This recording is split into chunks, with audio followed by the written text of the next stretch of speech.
Good morning, everyone. Augustus founded the Julio-Claudian dynasty.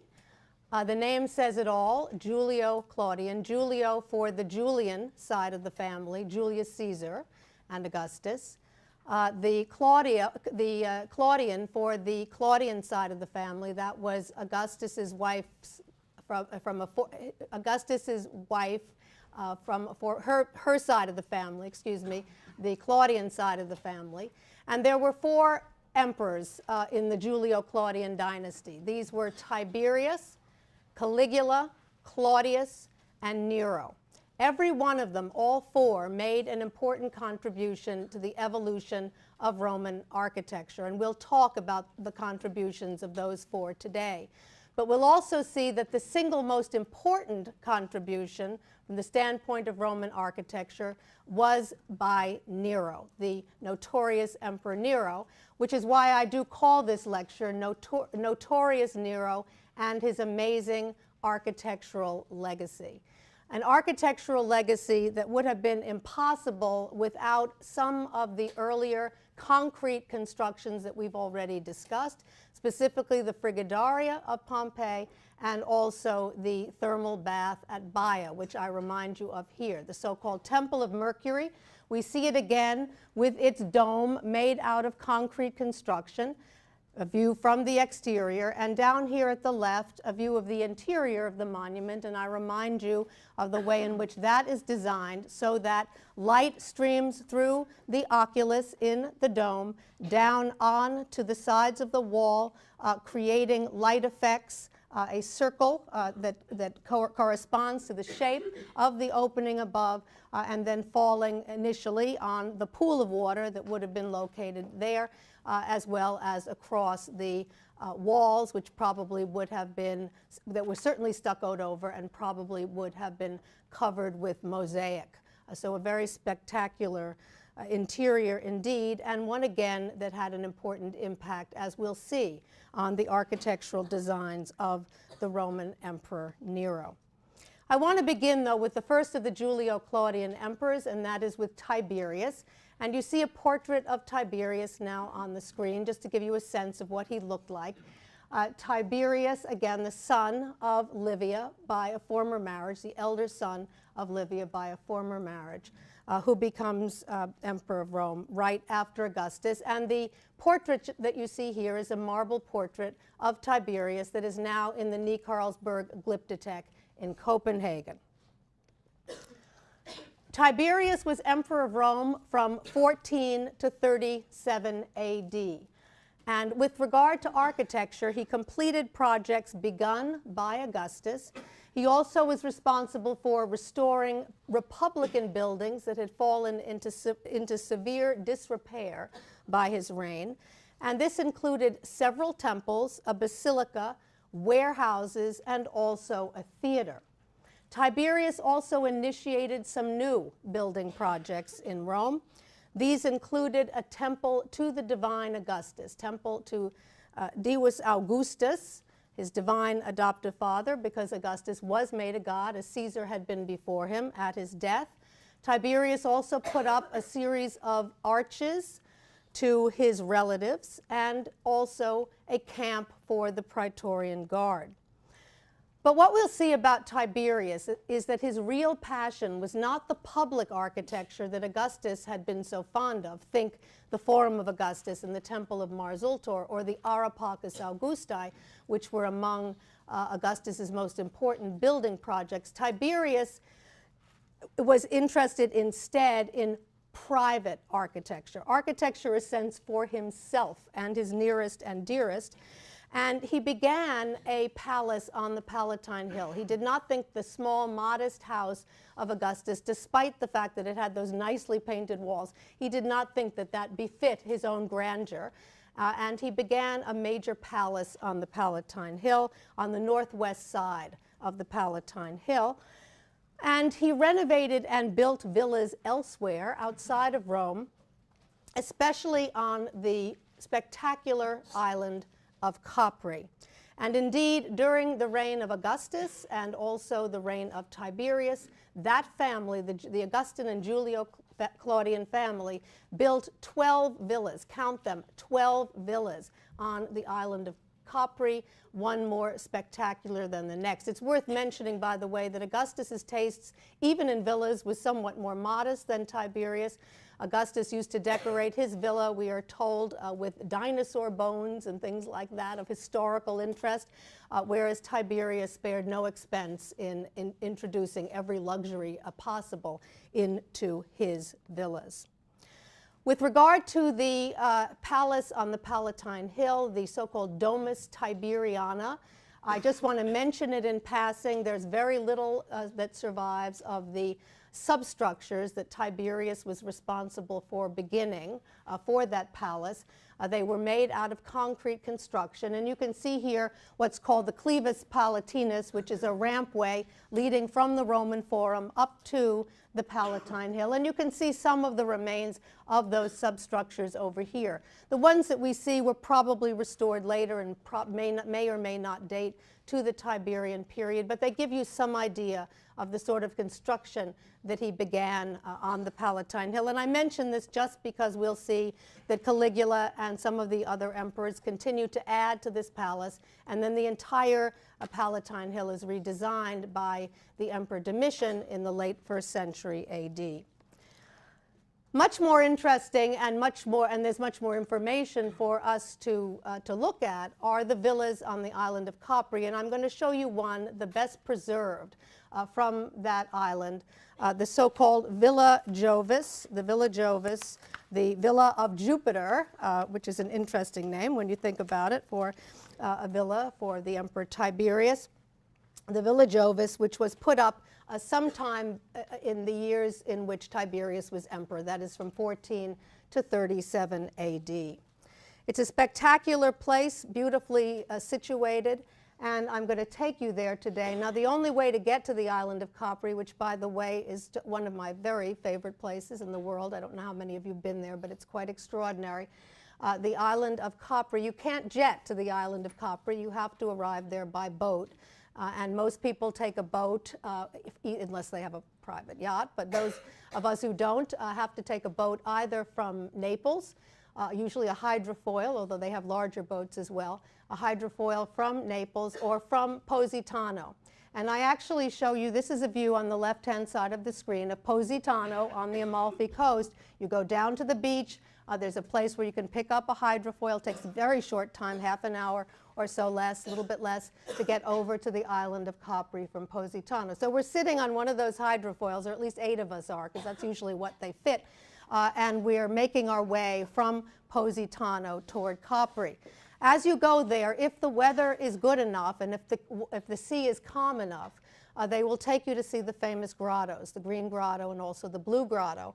Again, I can just give you a little sense here in this view of how blue is blue. I mean, it's really a neon blue when you go to see the Blue Grotto. It's a spectacular sight and a very special color blue that you really don't see anywhere else in the world. So they'll drive you around in the hydrofoil to see the grottos, and then you eventually get to the dock at Capri, and this is what you see as you get off the boat at the island of Capri, a very beautiful spot to visit. As you go up, you make your way from the dock up to the funicular. You take the funicular up to the main part of town. And one of the first things you see is the popular bar Tiberio. I show it to you not to, it's a fun place to go, but I show it to you mainly because it's one of these examples of the way in which the Roman emperors have had a lasting impact even today, that so many of these bars and restaurants and so on are named for Rome's emperors or for some of the monuments that we've been studying in the course of this semester, and this bar is no exception. And in fact, if you go through the doors that lead into the interior of the bar, you will see a portrait of Tiberius etched on the doorway. So Tiberius very much lives and thrives in the center of downtown Capri still today. What most tourists go to Capri to see, besides just to walk around a magnificent island and to test out some of the beaches, which tend to be on the rocky side, is to see the most famous rocks of Capri. And these are the so-called Faraoni. You see them here. You go up to the so-called Gardens of Augustus, and then up to a spot where you can see these particularly well. They're magnificent. They are the landmark spot on the island of Capri, and they have survived coastal landslides and sea erosion to look as wonderful as they still do today. And this is, of course, the photo op on the island. I don't think there's anyone who visits Capri who doesn't take a photo or have a photo taken of themselves at the Faraglioni. The villa that I want to show you is, again, the best preserved villa of Tiberius on Capri. And again, I mentioned that it's called the Villa Jovis, and it dates to 14 to 37 AD. It's a trek to get up there. You have to walk, essentially. The streets are such that there are no cabs or cars that can get you there. You have to make it on your own. And there are two paths. I've made the mistake of taking the more arduous path, which looks like this to get up to the top. But there's another path also that takes you by some very attractive houses and villas, which are fun to see. And you will see the largest lemons. Has anyone ever been on the island of Capri? You'll see the largest lemons on Capri, as well as on the Amalfi Coast in general, that you've ever seen anywhere. Gigantic lemons on lemon trees as you make your way up to the villa of the Villa Jovis. Now here is a plan of the Villa Jovis, as well as a cross-section from the Ward Perkins textbook. And if we look first at the cross-section at the uppermost part of the screen, you will see the way this building was made. You will see that the architects have taken advantage of developments in concrete construction to create a series of barrel vaults in tiers. And those barrel vaults and tiers are the cisterns of the villa, where the water was kept to supply the baths and the kitchen and so on of the villa. You see those there, and in this plan down here, you can see the cisterns again and the way in which a pavement has been placed on top of those tiers of barrel vaults to create a very large court here.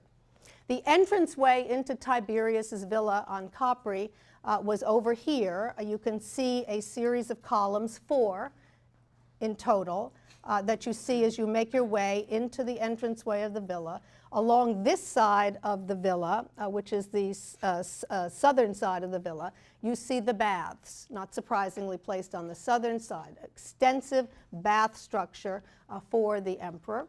On the western side, you see a series of rooms that are for the entourage of Tiberius.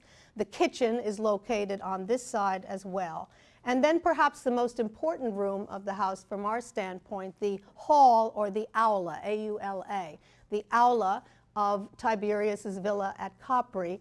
And you can see the shape of that aula. It's a kind of hemicycle with large picture windows that allow views that lie outside. And it should remind you of the second phase of the Villa of the Mysteries in Pompeii, where we also saw that attractive bay window with the panoramic views out beyond. The panoramic views were much more spectacular here than even from the Villa of the Mysteries, because, as I think you can see also from this site plan, that this is located right at the edge of a promontory.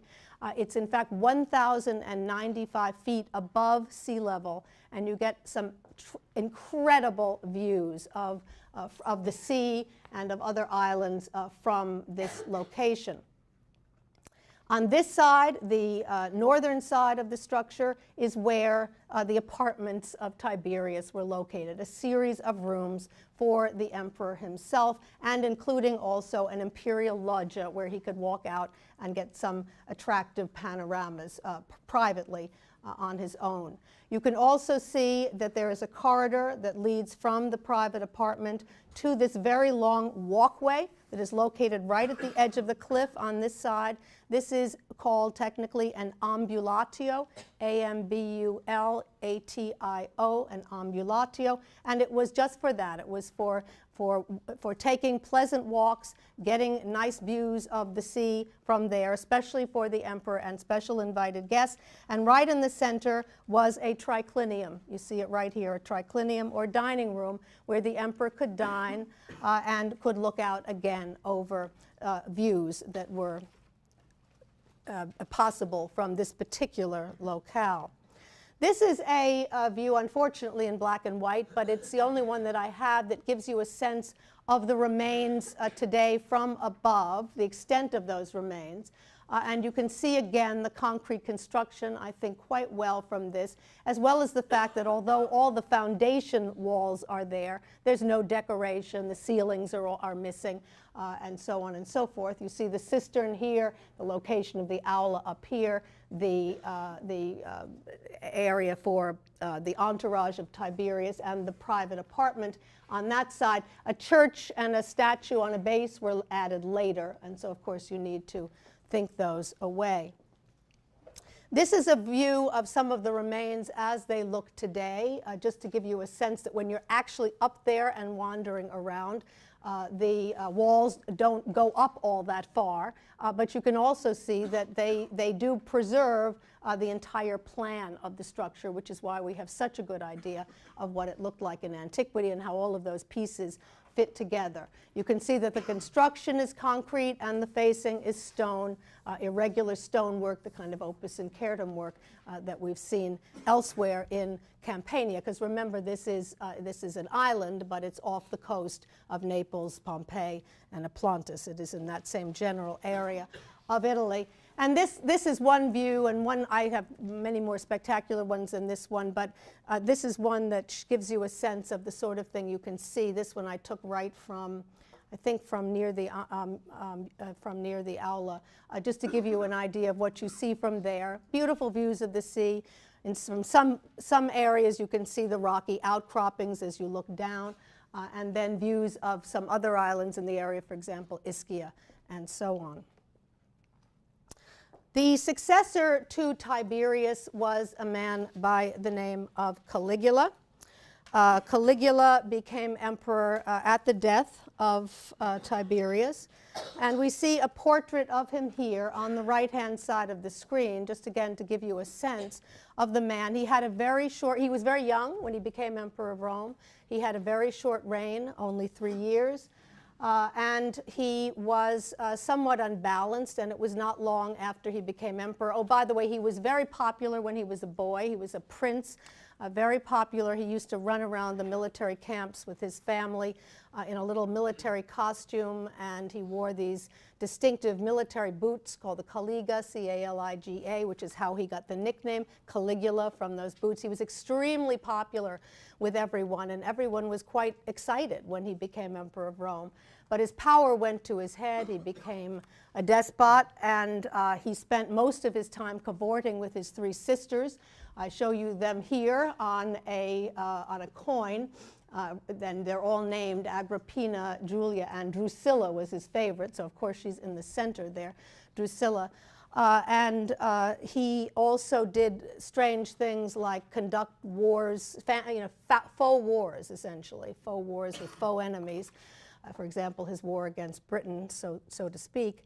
And he also spent a good deal of time trying to work it out so that his horse, Incitatus, could become a senator. So this gives you some idea of the kind of man we're dealing with here. He was occupied with all of that and really not that much with architecture. And again, he was only emperor for a very short time, so there was a limit to what kinds of architectural contributions he could make. But he didn't make none. I mean, he made some, and in fact, one of them is particularly important, and I want to emphasize those to you here. So again, Caligula was emperor between 37 and 41 AD.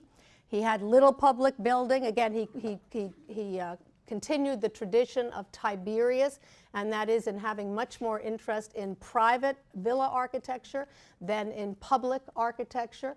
But again, it's only fair, as we judge him in terms of his architectural contribution, I think it's only fair to remind ourselves that, again, he was only emperor for 3 years. If he had been emperor longer, perhaps his contribution would have been greater. He did finish several buildings begun by Tiberius, and we're going to see this as a pattern, that is, emperors coming to the fore and completing buildings by their predecessors. And he did build a couple of new things, including 2 new aqueducts and a circus located near what is now Vatican City. He thought the Domus Tiberiana was a terrific idea, and consequently he added to that palace. That's the palace that Tiberius began on the slopes of the Palatine Hill. But his main interest was villas outside Rome. He built a number of those. I'm not talking about Capri now. Those were already built, and he could go down and enjoy those as Emperor of Rome. But he wanted to ring Rome with a series of villas, and he began that work. And later on, according to Pliny the Elder, Rome was ringed with the villas not only of Caligula, but also of Nero. So these were going up apace around the city of Rome itself. The single most important contribution, though, that Caligula made, and it is very significant, is to alter, it was during his reign, during his brief reign, that the recipe for Roman concrete construction was altered. What they did was make the decision to lighten it up, and they did that by taking the stone rubble that had been used in the mixture of concrete for some time, taking that stone rubble and dispensing with it, getting rid of it because it was too heavy, and mix the liquid mortar instead with a very porous yellow tufa, and also with pumice, which is a soft, light stone resembling cork. So when you think of replacing heavy rubble with something that resembles cork, you get the sense that that is going to lead to lighter domes. Lighter domes are going to lead to domes that are able to span greater spaces. So this is no small accomplishment. This is very, very significant. It happens during the reign of Caligula, and we'll see already today that the so-called Golden House or Domus Aurea of Nero would not have been possible. The span of that dome would not have been possible without this change in the recipe in concrete that happened under Caligula. The other development under Caligula that I want to make reference to really has more to do with religious practice, but it also has an important impact on architecture. And that is the impact of mystery cults on Roman religion. I think I've mentioned to you already that the Romans practiced a state religion, and that state religion was considered the religion that everyone should adhere to. But over time, because of Rome's connections to other parts of the empire, especially the Eastern Empire, a whole host of different kinds of religions, mystery religions, exotic religions, began to infiltrate Rome. They came back through the army, they came back through commerce to Rome, and initially they were not accepted. You were not allowed to practice these openly.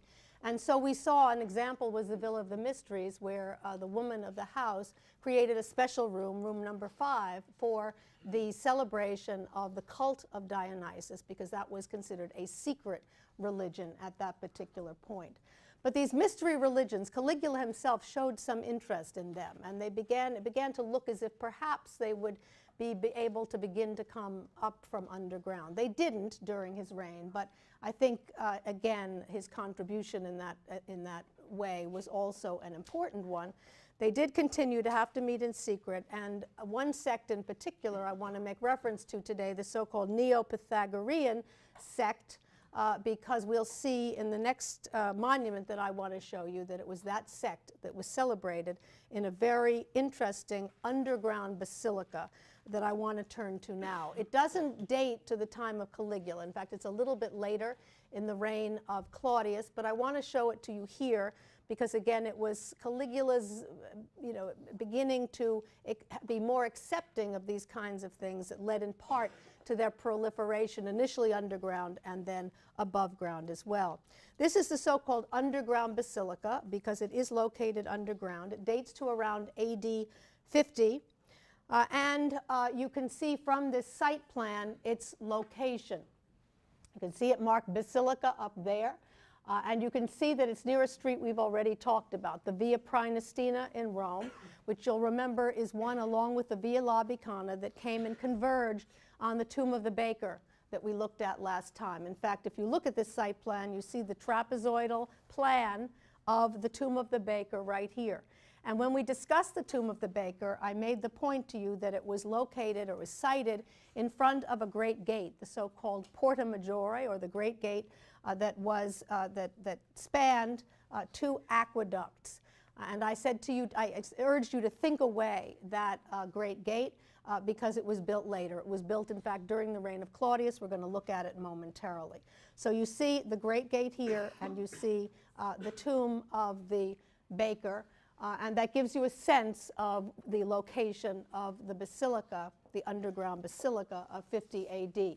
If you look at that basilica, you see the plan is exactly like the basilica in a civic context, the basilica at Pompeii, for example, with a central nave and two side aisles divided by that nave, that central space, through architectural members, in this case through piers rather than columns, and then at the end, to give some emphasis to one short side of the space, an apse that you also see there.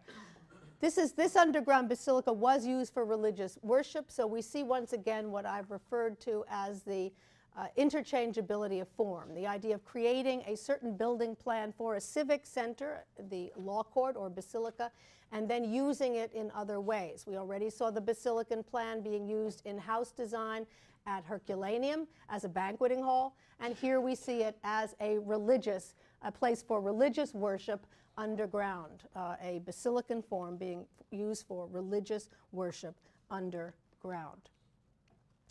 The underground basilica is miraculously preserved. Why? Because it's underground, and it consequently was kept in very good shape over time. It's very difficult to get permission to go down and see it, but it is a marvel, as you can see from this image here. How did they create this underground basilica? How did they make this building underground? Well, they cut trenches in the tufa rock. In the tufa rock, remember we've talked about how ubiquitous tufa rock was in Rome, both on the hillsides like the Palatine and elsewhere. So they cut trenches in the tufa rock, and then they poured concrete into those trenches to create the walls and also the barrel vault that you see so well here. And once that concrete had dried, they cut it out in such a way as to create the piers that you also see very well in this structure. So we're looking at that central space, we're looking at the piers, the arches above those piers, and then that supporting a barrel vaulted ceiling as well as a semi-vault in the apse of this structure. Another view gives you a sense of the relationship of the central space to the aisles. It's a fairly small structure, but nonetheless it is quite light and airy, as I think you can see here. As we look from the central nave toward one of the side aisles, you can see the piers and the arches above those piers. And you can also see the way in which the walls are decorated. They're made out of concrete, but they're stuccoed over and divided into a series of panels that are decorated with pretty strong resemblance to third style. And that resemblance becomes even clearer as we look up to the vault above.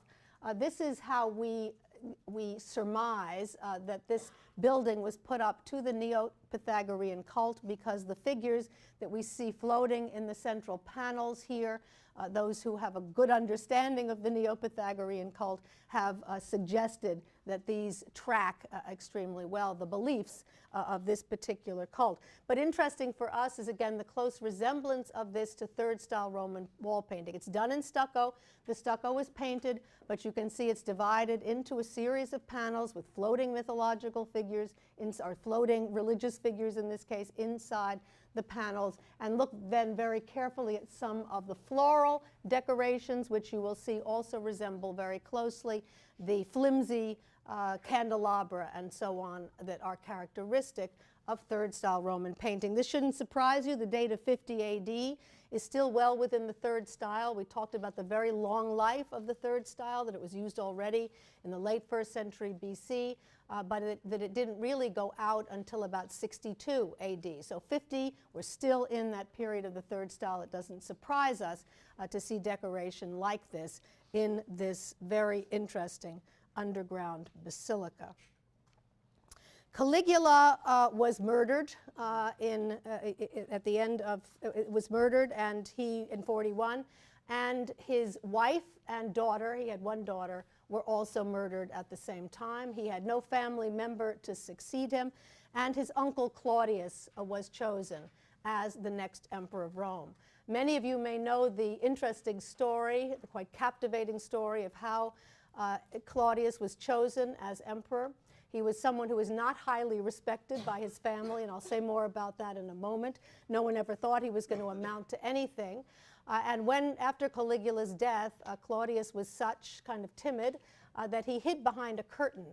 But as the Praetorian Guard wandered through the palace trying to figure out who in the world they were going to appoint as Caligula's successor, they saw a pair of feet underneath the curtain. They pulled open that curtain and they saw Claudius and they thought, well, he's going to be no trouble at all. No one thinks much of him. We're going to be able to get everything we want if we appoint Claudius as emperor. And so they did. They bowed down and they said, you are now, or they put him up on their shoulders, you are now emperor of Rome. Well, Claudius surprised them because he was a very smart individual indeed, as we shall see. This is a cameo, a famous cameo that represents Claudius, just for you to get some sense of what he looked like over here on the left with his wife, and then possibly these two figures over here are controversial, possibly with Tiberius or some other member of the imperial family. This is blown up into colossal size. It's a fairly small but very beautiful cameo, and these cameos were used as presentation pieces in ancient Roman times. Claudius was emperor of Rome between AD 41 and 54.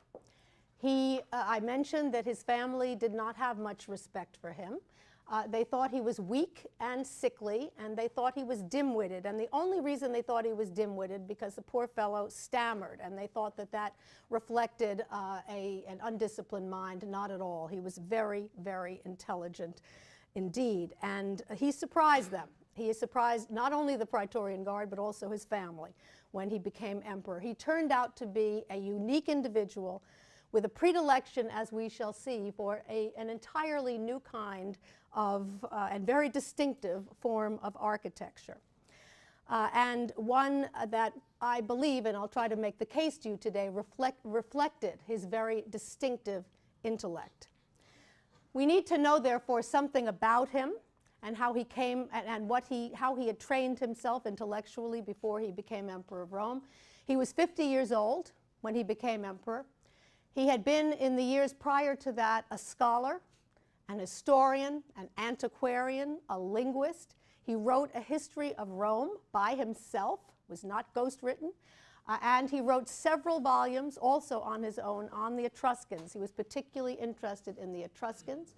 We know he added a few letters to the Latin alphabet to give it more range, and he was the last Roman, as far as we know, to be able to read and also write Etruscan. This gives you a very good sense of the man.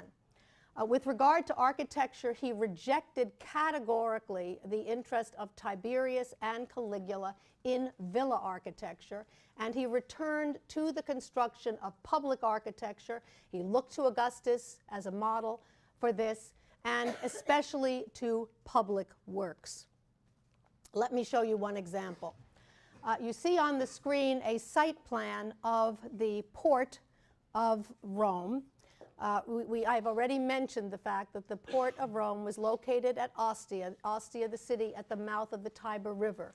We saw the plan of Ostia, a colony already founded in the mid-4th century BC and around 350, and it grew over time, and it had its efflorescence, as we'll see in a later lecture, in the 2nd century AD. Here's the plan of Ostia over here, the Tiber River, and then at the mouth of the Tiber River, at a place that we call Portus, a location that we call Portus or Porto, it's on the monument list for you, the actual harbor itself. What we're looking at above is a coin of the Emperor Nero. You see Nero on the obverse, and on the reverse, a representation of what we think is the port built by Claudius. We have a description of the port of Claudius by Suetonius in his Lives. Suetonius tells us that the port had curving breakwaters, and if we look at this coin of Nero that was struck by the emperor between 64 and 68 AD, we see on the back what is clearly a port with curving breakwaters. So we believe that this must be a depiction of the port built by Claudius sometime during his reign, that is between 41 and 54. What does that coin tell us about what that port must have looked like? We can see that there is a large statue in the upper center. There is a river god reclining below, probably the Tiber himself, to locate this port, and also a series of boats in the center. But most important, again, are the curving breakwaters, which you can see are made up of a series of columns. They look like colonnades, one on either side, curving colonnades. This plan down here shows us the likely plan of the Claudian harbor, roughly circular, again with breakwaters on either side, with columns on either side. This area was added to by the Emperor Trajan, the early 2nd century AD. He added a 5-sided port as well, and you can see that here in this plan as well. But think that away for now. All that would have been there was Claudius's port with the curving breakwaters. This is a painting of both of those ports that's on the wall in the Vatican. I walked by it many times and only recently really noticed it and took a picture of it, and I think it'll be helpful to you today because it gives you a sense of what this port looked like in antiquity. We see the later port of Trajan over here, but again, think that away for now and concentrate on the curving breakwaters of Claudius's port. You see here this colossal statue, possibly of Neptune over here, a lighthouse over here, and the boats in the center of this. But most important for us, again, are those curving breakwaters and the fact that they were made up of columns. The columns are all that survive today, and what a set of columns they are. I show a detail of some of them to you here, and you should be struck by these columns because these are columns unlike any other columns that we have seen in the course of this semester. If you look at these columns very carefully, you will see that the capitals on the top, which are very severe, they're not exactly the Doric order, but they resemble the Doric order, very severe, and they are finished. You can identify them as capitals. And the bases, I'll show you a view of the bases in a moment. The bases, as we'll also see, are also finished with very nice moldings down below. But in between the bases and the capitals, we see something again that we've never seen before, and that is a series of drums, of column drums, piled one on top of another. But those drums are not finished, or they're left in a rough state, one or the other. They have either been deliberately left in a rough or rusticated state, or they were unfinished. Why might they have been unfinished? They might have been unfinished because the project was late, they were rushing it, they wanted to get it done, they needed to use the harbor, and so they said, look, to save time, just put those columns up the way they are and don't bother finishing the drums of the column. Or it might have had, or one could argue that it might have had to do with expense, that it was getting too expensive and that they decided not to finish the drums for that reason. Or it might have been deliberate, the idea to leave those drums rough, to make them look rusticated. I'm going to make a case today that it's the last, that this was a deliberate move on Claudius and his architects.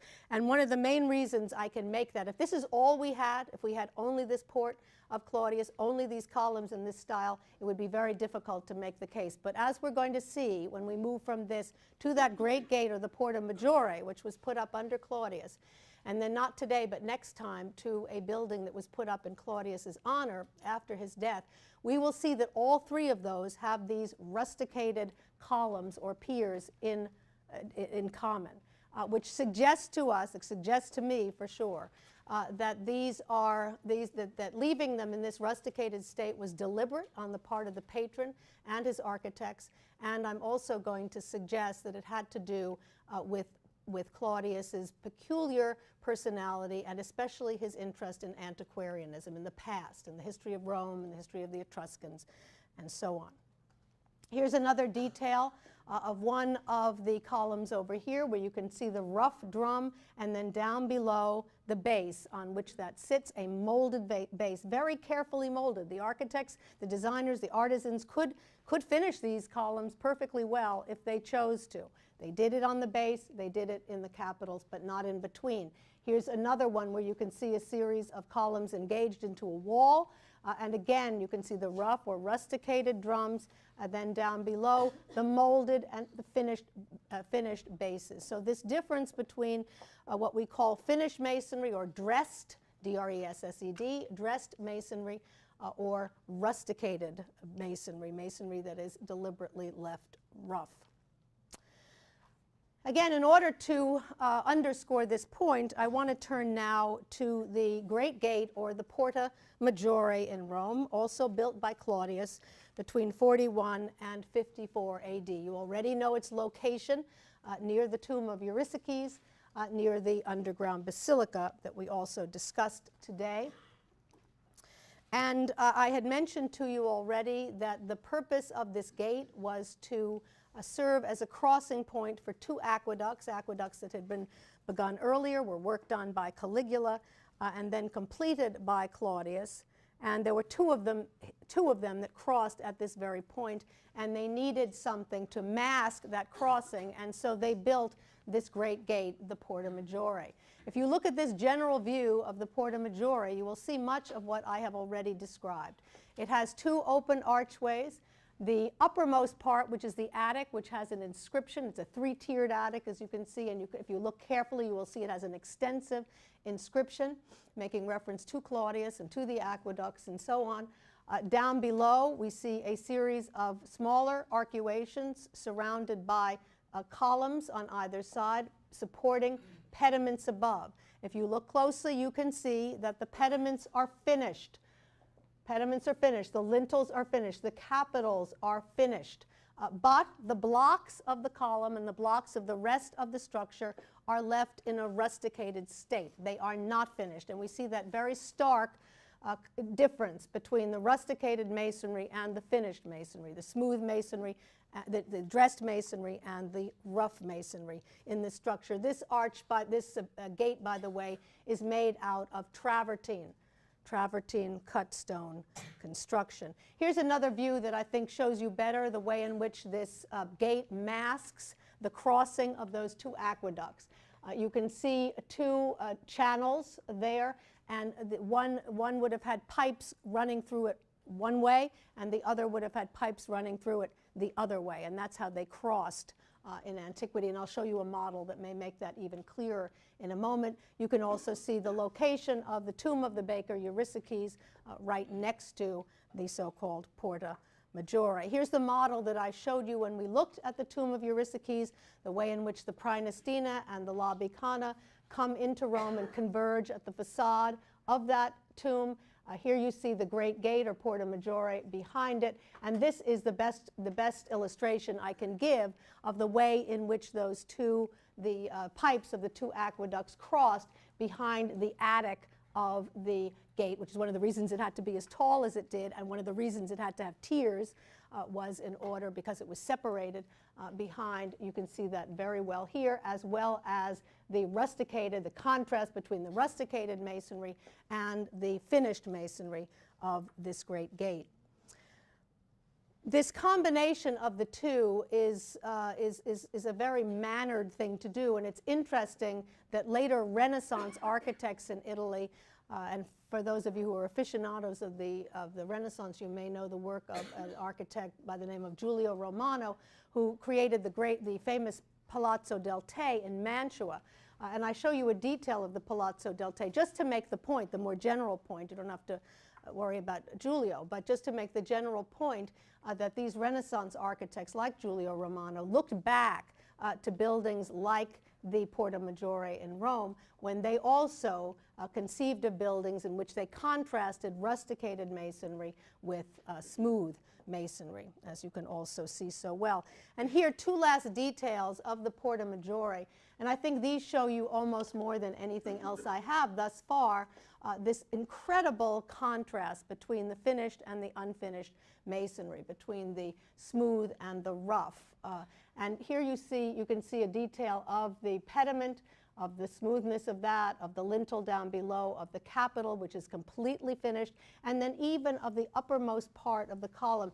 And this is a particularly interesting detail, I think, because it gives me the sense, as I look at it, that what the patron and architects are trying to do is give us a sense that the column actually lives inside the rusticated drums. I get the sense as I look at this that this finished column is very anxious to bust out of the rusticated masonry in which it is confined.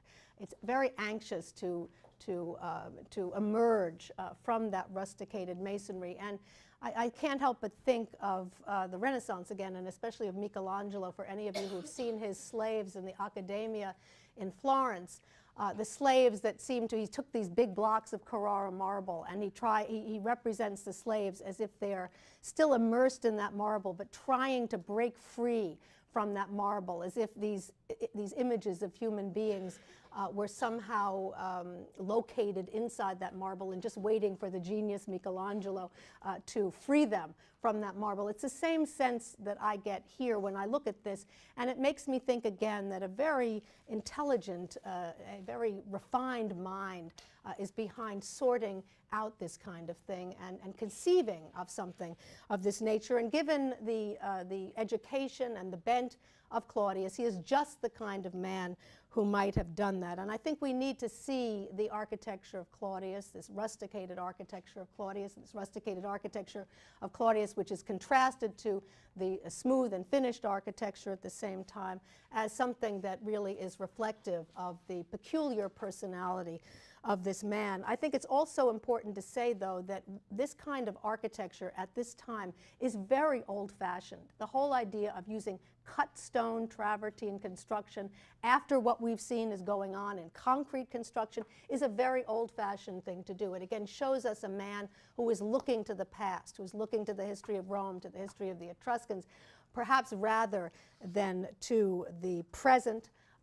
But on the positive side, one could also say that what he is doing here, he is using stone construction, but he is using it in a very different way, and indeed an almost anti-classical way to the way in which Augustus used it. Think of Augustus's Areopagus, think of Augustus's Temple of Mars Ultor and the Forum of Augustus in Rome, both of those marble buildings, in that case Luna or Carrara marble, based on ancient Greek prototypes. This is also stone architecture, and in that sense, again, old-fashioned, but it's travertine, not marble. But it is anti-classical in its use of this rusticated as well as smooth masonry. So I do want you to ponder this architecture of Claudius and think for yourselves about whether you think, again, it is due, the form that it takes is due to the very interesting and unusual personality of this one man. From Claudius, I want to turn to the notorious Nero and his amazing architectural legacy.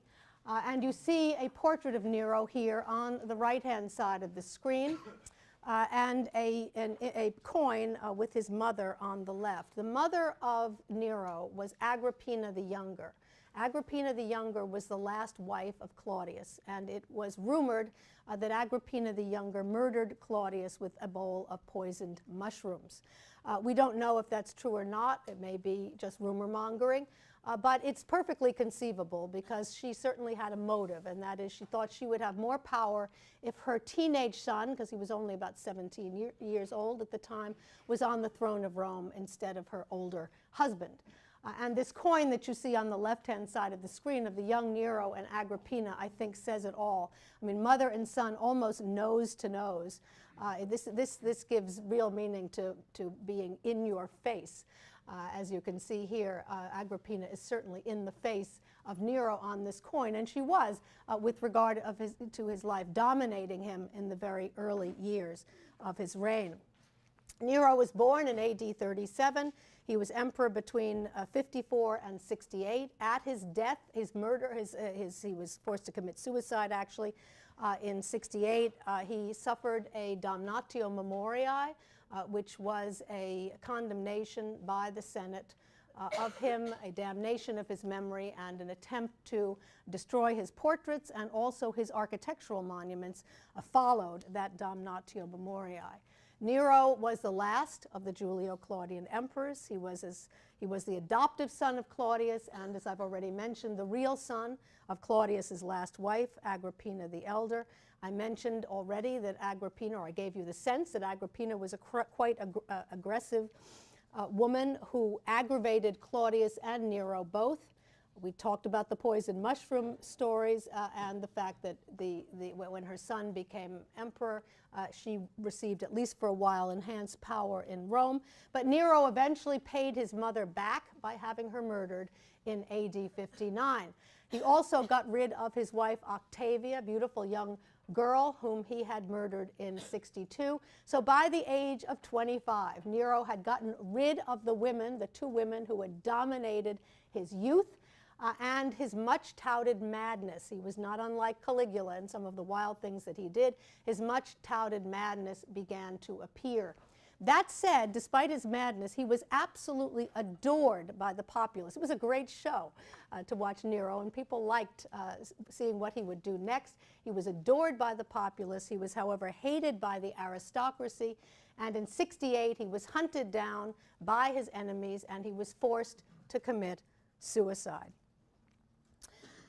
I would call Nero a patron of architecture extraordinaire. His contribution to the development of Roman architecture is indeed extraordinary. He had a passion for the arts, which undoubtedly led to his devotion to building. He wrote and he sang poems. Nero was a musician. He collected Greek works of art. He traveled to Greece to participate in the Olympics. Whenever he did that, they were always fixed in his favor. He stole, when he traveled around Greece and Asia Minor, he stole, if he saw a work of art he liked, he stole it, and he brought it back to Rome to display. He interwove his life with his art in the same manner as Claudius did. He took advantage of that very famous fire in Rome, which took place in 64 AD. Legend has it that he fiddled while Rome burned. He wasn't fiddling, actually, but he was participating in some sort of musical performance. We know that. And after the fire raged through the city and caused incredible havoc and great destruction, what Nero did was, instead of rebuilding the land for the people of Rome, he just expropriated, or he expropriated 300 to 350 acres of prime real estate in downtown Rome, and he used it to build his own villa, his own palace in the center of Rome, the famous Domus Aurea, or Golden House, because it had a gilded facade.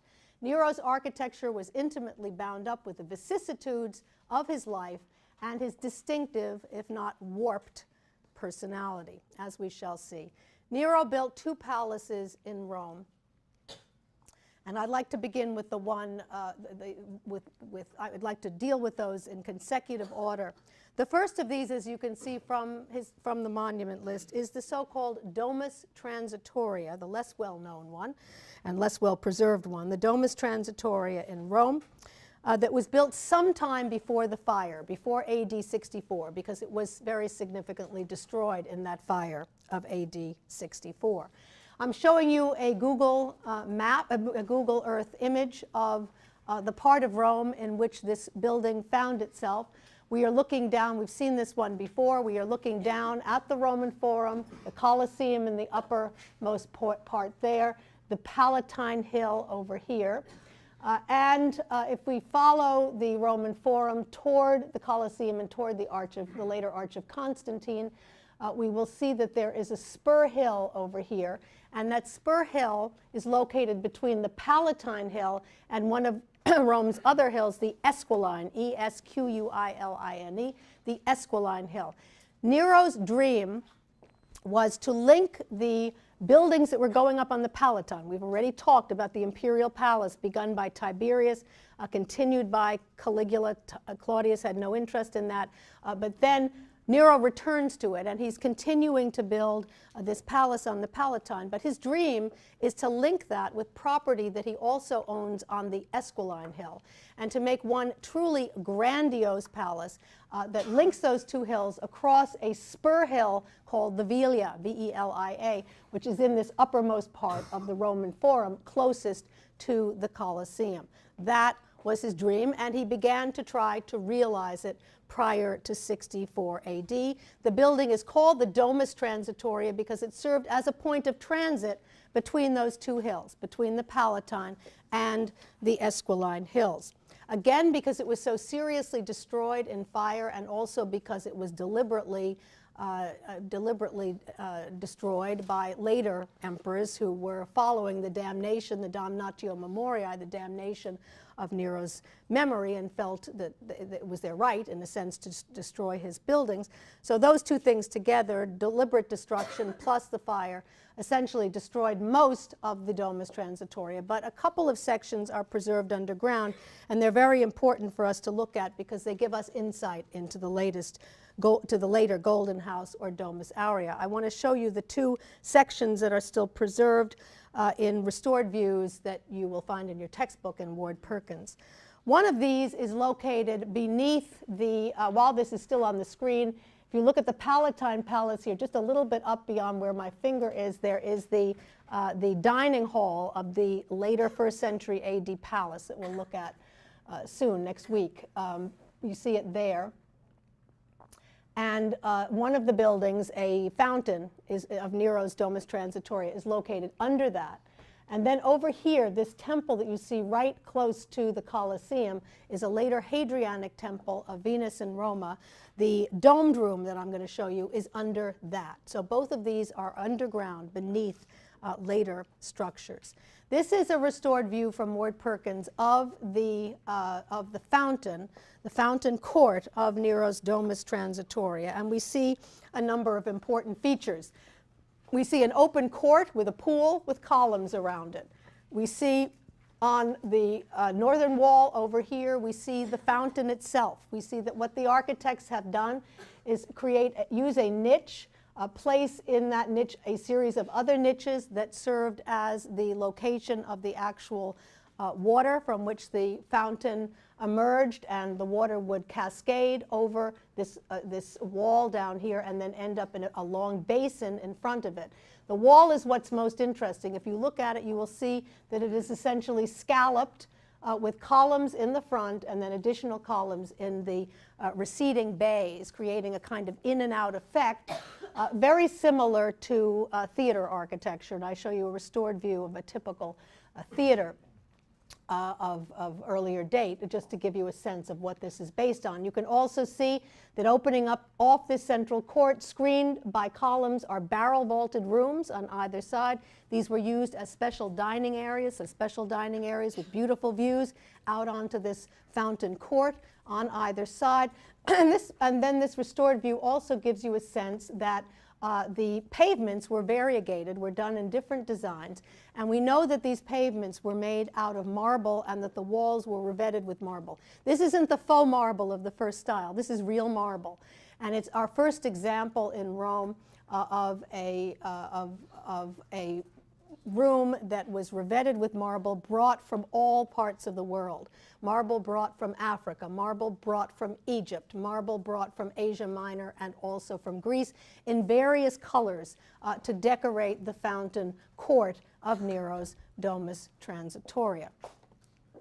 The other room, and perhaps the more important of the two, is the domed room, definitely more important of the two, the domed room in the Domus Transitoria of Nero, and you see a restored view of it here.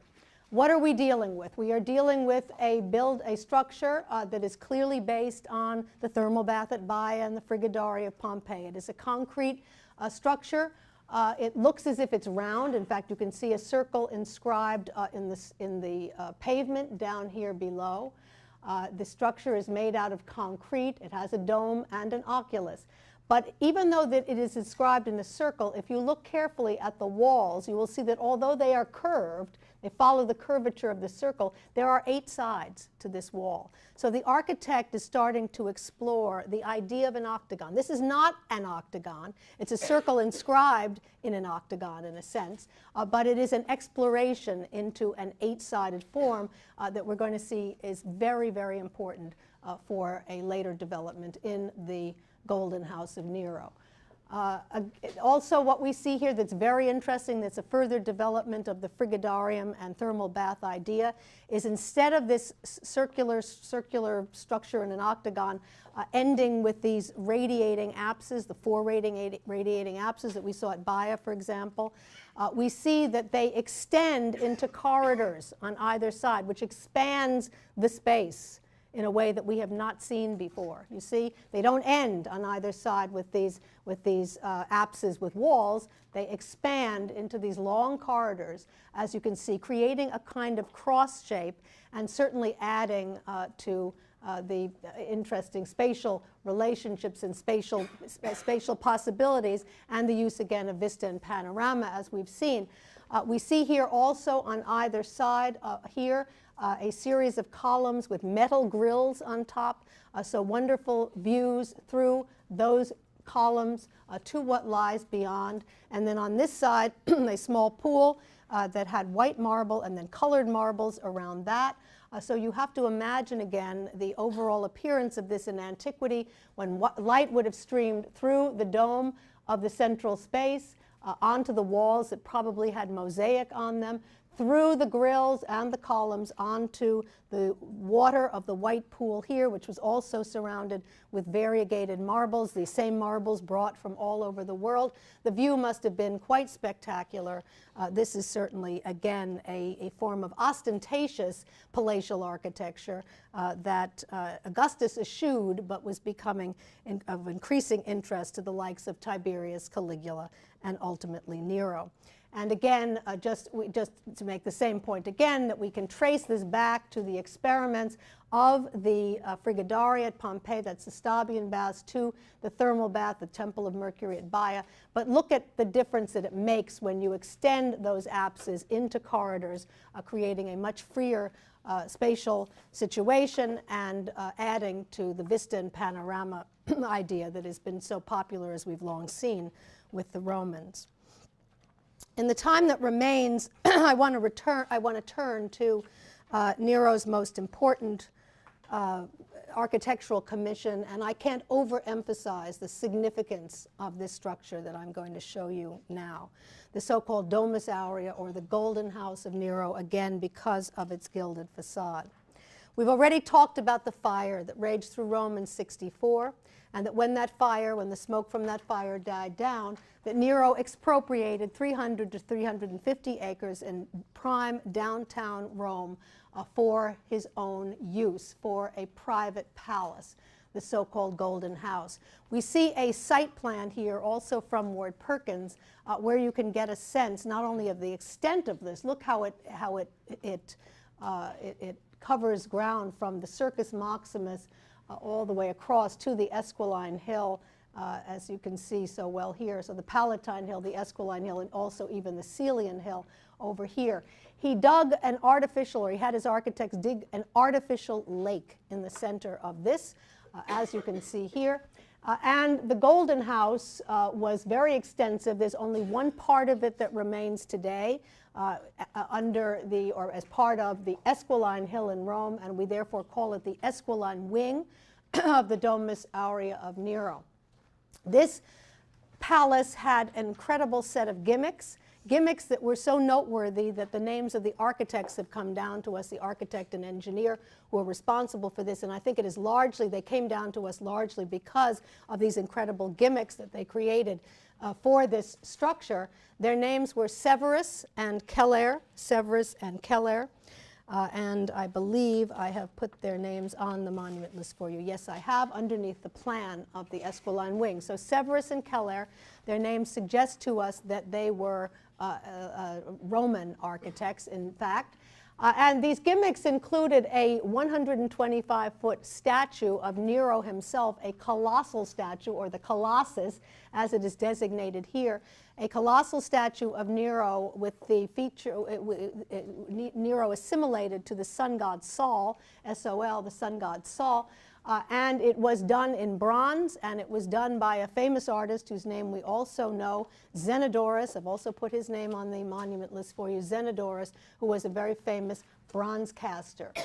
So Zenodorus's Colossus, the gilded facade, And what were some of the gimmicks that Severus and Keller added to this palace?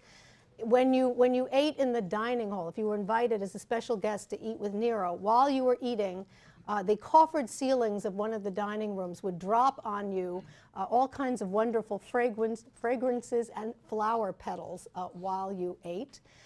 There was also a bath that gave you a choice of seawater and salt water and water from the sulfur springs of Tivoli. You had your choice if you were bathing at Nero's Domus Aurea.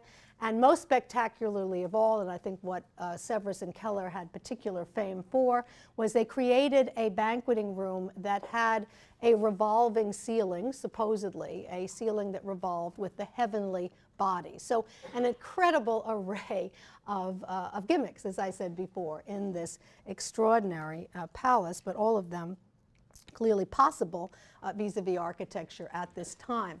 I'm showing you here a plan of the Esquiline wing. This is the one part of the palace that survives today. We'll talk about what happened to this palace in a later lecture, but you can see it here. Dozens and dozens of rooms around a five-sided court, as you can see at this location. And then here, what is up to this, what is the so-called octagonal room of Nero's Domus Aurea, which is a remarkable room, and I think it's fair to say the single most important room that I will have shown you thus far this semester is the octagonal room of Nero's Domus Aurea, and you see it here. You can see the plan of the octagon and then the radiating spaces out from it. I'll return to that plan in just a moment. Just to mention, though, by using Google Earth again, I can show you the particular location of the dome of the Esquiline wing on the Esquiline Hill today. What happened to it eventually, and again, I'm not going to go into the details now, but I will in the future. After Nero's Damnatio Memoriae, some of this was destroyed. Much of it was incorporated into later buildings. Eventually, a bath of the Emperor Trajan ended up on this site, and the emperor covered over what was remained of Nero's Domus Aurea, what hadn't been razed to the ground, and incorporated some of it into his later bath. And in fact, this hemicycle of Trajan's bath is actually the entranceway today of the Domus Aurea. You can see it right here, and you can see that the other remains of both Trajan's baths and of the Domus Aurea have been incorporated into a modern garden, a very attractive garden where you can wander and see some of the remains of both. And actually what you see here, it just shows you how amazing Google Earth is. This circle that you see here is actually, it has a grate on top today, but it is actually the oculus of Nero's octagonal room, which is down below, which is located underground. So if you visit the Domus Aurea, which is, as you can see, right near the Colosseum, you go into the entranceway through the hemicycle of Trajan's later baths, and you find yourself in a series of corridors. We've talked about these corridors before because we talked about the paintings that Fabulous did for Nero's Domus Aurea. First the third style paintings and then the fourth style paintings. And you'll remember that the Domus Aurea was described as Fabulous's prison because there were so many rooms and corridors that it would take a whole lifetime to paint them. And you see some of those here, barrel vaulted corridors, stuccoed over and then painted in the third and fourth styles.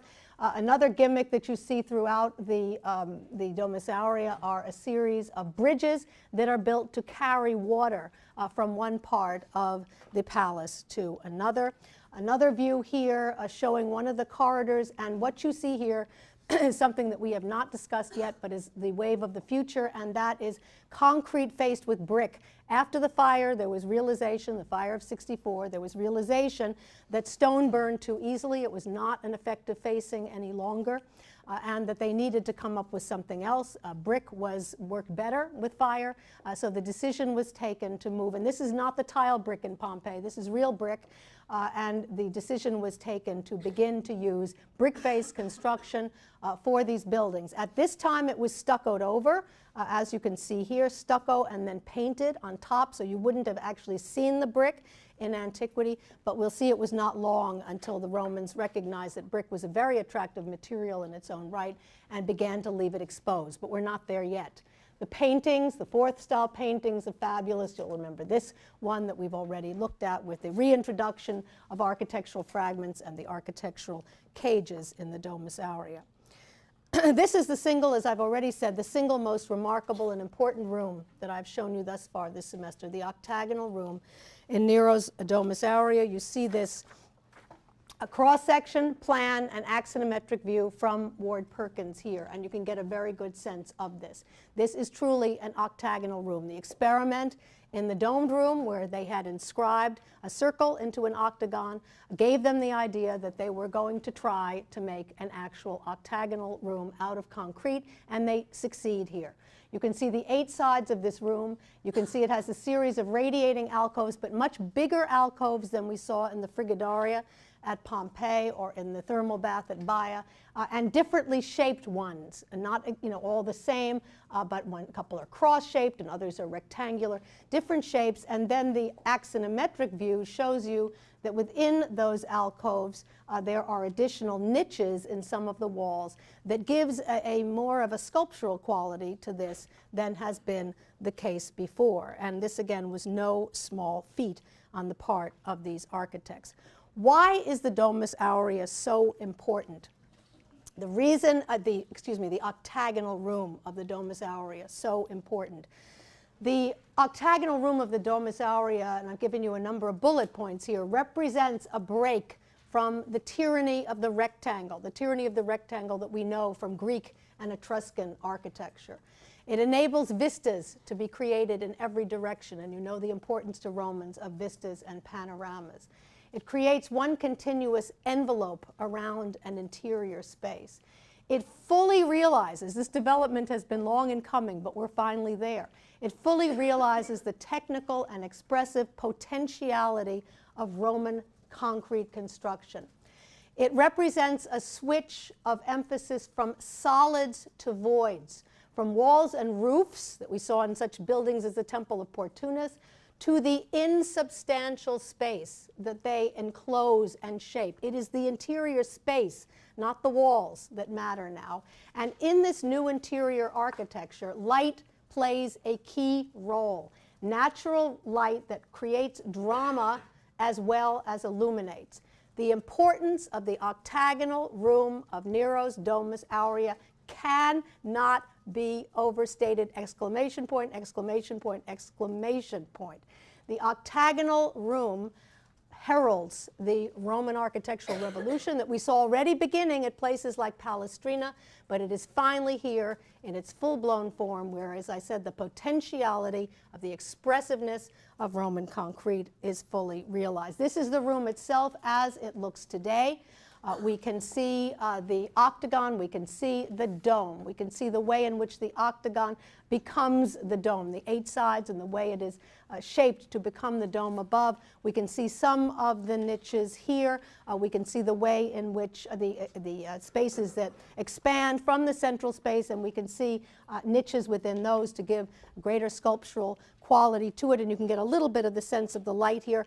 This would have been elaborately decorated in antiquity. I show you a restored view. All of those same marbles from Egypt, from Africa, from Asia Minor, from Greece, all brought together here, lots of different colors. This is what those Pompeians wished their walls actually looked like, but you see real marble revetted walls, marble pavements, and then up above in all kinds of colors, and then up above the ceiling stuccoed over and also painted.